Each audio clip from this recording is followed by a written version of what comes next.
നമസ്കാരം. വരുന്ന 5 വർഷത്തിനുള്ളിൽ രാജ്യത്ത് 30% എഥനോൾ കലർത്തിയ പെട്രോളിയം അഥവാ E30 പെട്രോളിയം ഉൽപ്പന്നങ്ങൾ വ്യാപകമാക്കാനുള്ള പുതിയ നീക്കവുമായി കേന്ദ്ര സർക്കാർ. ഈ ലക്ഷ്യത്തോടടുക്കാനുള്ള മാർഗങ്ങളെക്കുറിച്ച് പെട്രോളിയം പ്രകൃതിവാതക മന്ത്രാലയം അവലോകനം ചെയ്തു വരികയാണ്. E30 ഇന്ധനം രാജ്യത്തെ നഗരങ്ങൾ തോറും ഘട്ടം ഘട്ടമായി ലഭ്യമാക്കണോ അതോ രാജ്യം മുഴുവനും ഒറ്റയടിക്ക് വ്യാപകമാക്കണോ എന്നതിനെ കുറിച്ചുള്ള ചർച്ചകൾ കേന്ദ്ര സർക്കാർ തലത്തിൽ പുരോഗമിച്ചു വരികയാണ്.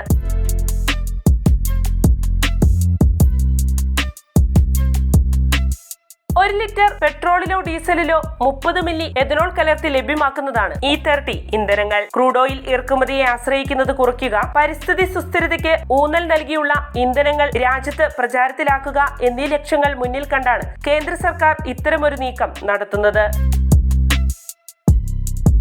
ഇതിനു മുന്നോടിയായി 2018 ദേശീയ ജൈവ ഇന്ധന നയത്തിന് സർക്കാർ രൂപം നൽകിയിരുന്നു. ഈ നയപ്രകാരം 2030 ആകുമ്പോഴേക്കും പെട്രോളിൽ 20% എഥനോൾ കലർത്തിയുള്ള മിശ്രിതം രാജ്യത്തെ വാഹനങ്ങളിൽ ഉപയോഗപ്പെടുത്താനുള്ള പദ്ധതിയാണ് ആവിഷ്കരിച്ചത്. അതിനുള്ള ആദ്യപടിയായി 2022 ജൂണിൽ 10% എഥനോൾ കലർത്തിയ പെട്രോൾ എന്ന ലക്ഷ്യത്തിലേക്ക് ഇന്ത്യ എത്തി.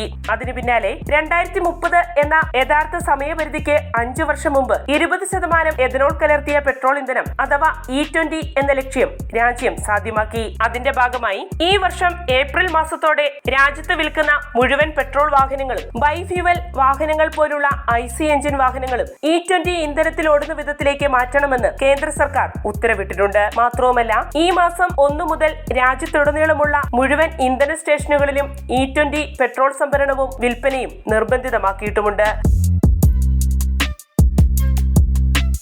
കേന്ദ്ര സർക്കാർ നിർദ്ദേശപ്രകാരം Hyundai, Tata Motors, Maruti Suzuki, Skoda, Volkswagen, MG തുടങ്ങിയ വാഹന നിർമ്മാതാക്കൾ തങ്ങളുടെ ചില മോഡലുകൾ E20 ഇന്ധനത്തിനനുസൃതമായി പരിഷ്കരിച്ചിട്ടുമുണ്ട്. ഇതിനു പിന്നാലെയാണ് അടുത്തപടിയായി E30 പെട്രോളിയം ഇന്ധനം സാധ്യമാക്കാനുള്ള ത്വരിത നീക്കങ്ങളിലേക്ക് കേന്ദ്ര സർക്കാർ കടന്നിരിക്കുന്നത്. അസംസ്കൃത എണ്ണയുടെ ഇറക്കുമതി കുറയ്ക്കൽ, കുറഞ്ഞ പരിസ്ഥിതി മലിനീകരണം എന്നിവയ്ക്കൊപ്പം കർഷകർക്കും എഥനോൾ മിശ്രിത പെട്രോളിയം ഇന്ധനങ്ങൾ വ്യാപകമാകുന്നത് ഗുണകരമായി തീരും. പ്രധാനമായും കരിമ്പ്, ചോളം തുടങ്ങിയ വിളകളിൽ നിന്നും വിവിധ കാർഷിക മാലിന്യങ്ങളിൽ നിന്നുമാണ് എഥനോൾ ഉൽപ്പാദിപ്പിക്കുന്നത്. എഥനോൾ മിശ്രിത പെട്രോളിയം ഉൽപ്പന്നങ്ങൾ രാജ്യത്ത് വിപുലമായ തോതിൽ ഉപയോഗിക്കുന്നതിലൂടെ ഇത്തരം വിളകളുടെ ആവശ്യം വർദ്ധിക്കുകയും കർഷകർക്ക് അധിക വരുമാനം ലഭ്യമാവുകയും ചെയ്യും. മാത്രവുമല്ല, എഥനോൾ വ്യവസായത്തിന് ഗ്രാമീണ മേഖലകളിൽ തൊഴിലവസരങ്ങൾ സൃഷ്ടിക്കാനും അങ്ങനെ പ്രാദേശിക സമ്പദ് വ്യവസ്ഥാ വികസനത്തിന് വഴിയൊരുക്കാനും സാധിക്കും.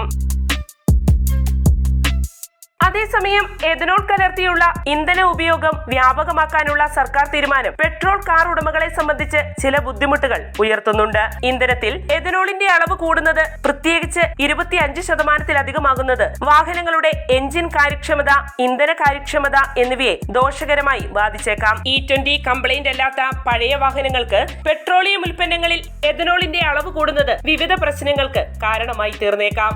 ഇത് ഈർപ്പം ആഗീകരണം ചെയ്യുന്നതിലൂടെ ഇന്ധന ടാങ്കുകൾ, സീലുകൾ, ഗാസ്കറ്റുകൾ, ഫ്യുവൽ ലൈനുകൾ എന്നിവയ്ക്ക് കേടുപാടുകൾ വരുത്താൻ സാധ്യതയുണ്ട്. ഇത്തരം വിഷയങ്ങൾ മുന്നിൽ കണ്ട് പലരും ഇലക്ട്രിക് വാഹനങ്ങളിലേക്ക് ചുവടുമാറാനുള്ള സാധ്യതയും ചൂണ്ടിക്കാണിക്കപ്പെടുന്നുണ്ട്. E30 പെട്രോളിയം സാധ്യമാക്കാനുള്ള കേന്ദ്ര സർക്കാരിന്റെ അടുത്ത നീക്കത്തിനൊപ്പം അത് സംബന്ധിച്ച വാഹന ഉടമകളുടെ വിവിധ ആശങ്കകൾക്കും സർക്കാർ പരിഹാരം കാണേണ്ടതായുണ്ട്. വാർത്തയുടെ നിറം തേടി തനി നിറം.